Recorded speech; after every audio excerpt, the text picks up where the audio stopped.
Did you know that New York's Tavern on the Green was originally built to house 200 English sheep that lived in Central Park? But the story of Sheep's Meadow is even more interesting than just that. When the city originally held a contest to design Central Park, they had a strict requirement.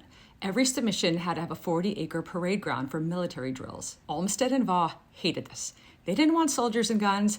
They wanted a pastoral escape for the city's soul. So they designed a workaround, a field that was agricultural. And then they brought in sheep to act as security guards for the view. In 1859, the area where the meadow is now was a swampy, rocky ridge. So to get that pastoral, rolling hill look, they used more dynamite there than almost anywhere else in the park. Then they hauled in 2 feet of topsoil from New Jersey to make the perfect grass. It was the most expensive project in the park's history. Then in 1864, 200 pedigreed English sheep moved in. Every day, a shepherd and his sheepdog would leave the flock out from their barn into the meadow at 5:30 a.m. and then back again at 6:30 in the evening. This created sort of a moving landscape that tricked New Yorkers into thinking they were in the English countryside. The designers also wanted the park to feel like an English estate, so they commissioned a high-end Victorian home for the sheep.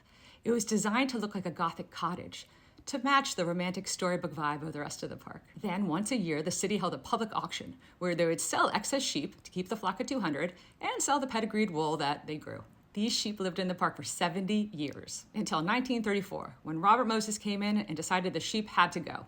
There were a few reasons for this. After 7 decades of living together, the flock was famously stunted and deformed from years of inbreeding. Then the city wanted to replace these pastoral views with more active recreational playgrounds and ball fields for the kids. This was also during the Great Depression, so the park was now filled with Hoovervilles, which were shanty towns of starving and out-of-work New Yorkers. Moses was terrified that if he didn't move the sheep, that the residents would eventually turn the flock into dinner. And finally, he wanted to put a restaurant into the park for the city's middle-class residents. So the sheep moved out, and the barn got gut renovated, and the Tavern on the Green was born. So next time you're out chilling in Sheep's Meadow, don't forget about the original gang that ruled that field first. And if you like this, follow me for more tales of New York's hidden history.